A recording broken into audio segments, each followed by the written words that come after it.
The Dangers in My Heart is a series that caught me by surprise when it first came out, not because it's some marvelous new anime that's gonna revolutionize the genre of romance, but because it's a genuinely cute show that got better with every episode and managed to have me smiling from ear to ear whenever I sat down to watch it. It's hard to make me smile when I'm watching something. I typically look like this emoji whenever I'm watching an anime, so to actually change my facial expression and do that for 25 episodes really speaks to the quality of the show. To give you a quick rundown, The Dangers in My Heart, or Bokuyaba for short, is a rom-com anime and manga series that follows our leads Ichikawa and Anna Yamada as they grow closer as friends and eventually fall for one another. Now, I know what you're thinking. Another generic high school rom-com series. When are they gonna start making rom-coms that focus on adults? Like seriously, when? And I would agree with you if this show wasn't so good. And it's not like there aren't any adult romance anime. Over the last couple of years, I think we've seen a rise in romance stories that have strayed from the typical rom-com formula. Gone are the days where rom-coms were set in high school with self-insert protagonists who were dense as bricks and the female love interest was a tsundere who would beat up the MC every time she thought about him romantically. Instead, we've gotten series that explore love as an adult. Science Types Fell in Love and A Galaxy Next Door are my two favorite adult romance series,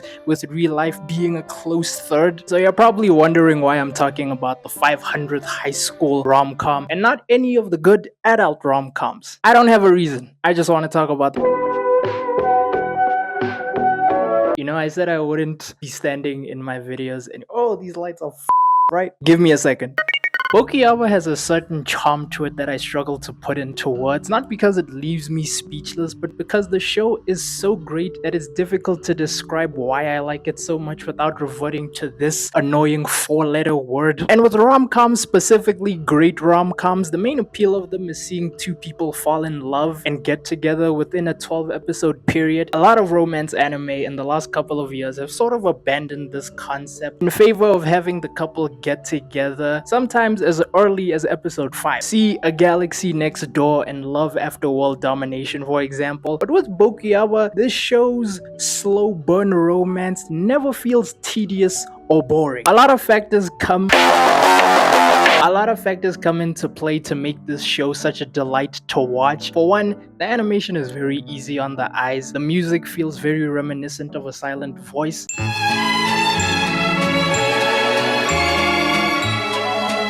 The cast of characters is very enjoyable, and the romance between the two main leads feels very realistic. So realistic that it can be a bit cringe because our male lead, Ichikawa, is a chunibyo who is a little too obsessed with true crime podcasts. But the great part of Bokuyaba is that Ichikawa doesn't stay as this cringy ass kid for long. He's an antisocial kid who doesn't know how to interact with anyone because he feels like no one would accept him for who he is. And what I enjoy so much about his character is the fact that he wants to change. He wants to come out of his shell and interact with people, and the person who helps him slowly but surely come out of his shell is Yamada.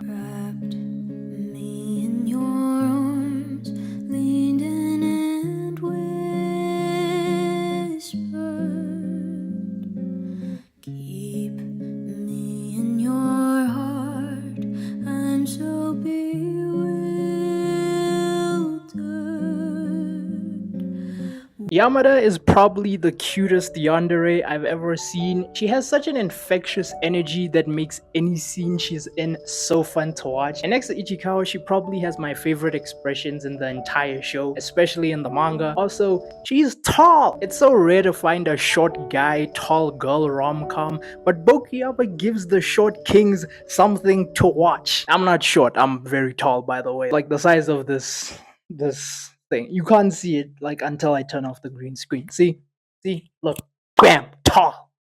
I'm not tricking you, this is how I actually look. Yamada's relationship with Ichikawa is probably my second favorite anime rom-com relationship next to Komi and Tadano, because the relationship they have forms so naturally over the 2 seasons of the show's run. There aren't any tropes that come out of nowhere to ruin any of the sweet and tender moments they share with each other. There isn't some bullshit misunderstanding that ruins the development of both of their characters, and when there is a misunderstanding like in episode episode 8 of season 1, Yamada confronts Ichikawa and Ichikawa apologizes for hurting her feelings because of his own inferiority complex. And Ichikawa grows as a person and learns to be more open and honest with Yamada from this experience. These two help each other, and seeing them grow closer really tugs on the heartstrings. You really root for the both of them to get together, but you are especially rooting for Ichikawa's growth because of the time he spends with Yamada. Side note, I think it's really sweet that they both admit that they love,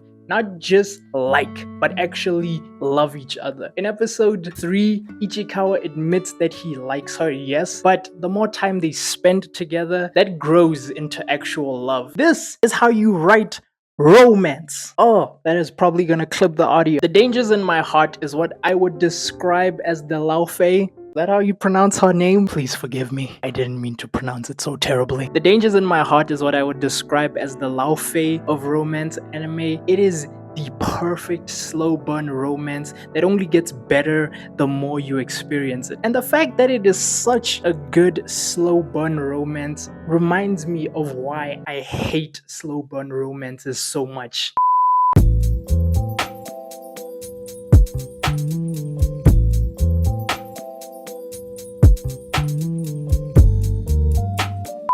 Hey, I initially wanted this video to be a bit shorter in length, but my videos tend to cross the 15-minute threshold a lot. If you want to see the part of the video where I explained why I don't like slow burn romances, it's on my Patreon, so check it out if you're interested.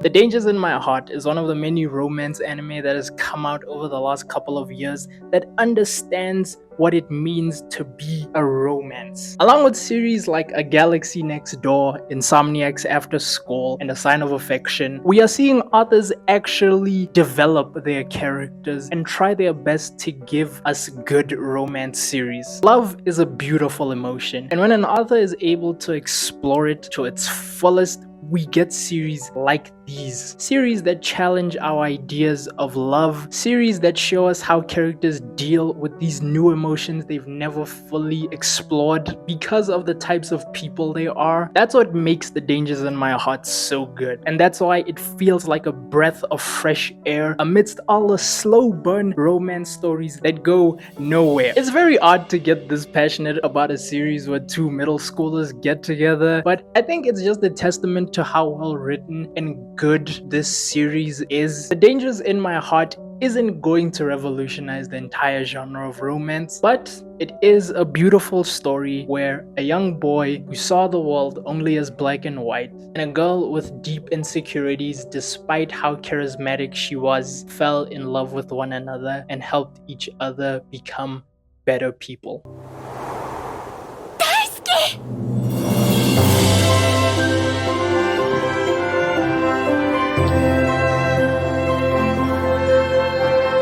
私とお付き合いしてくれる？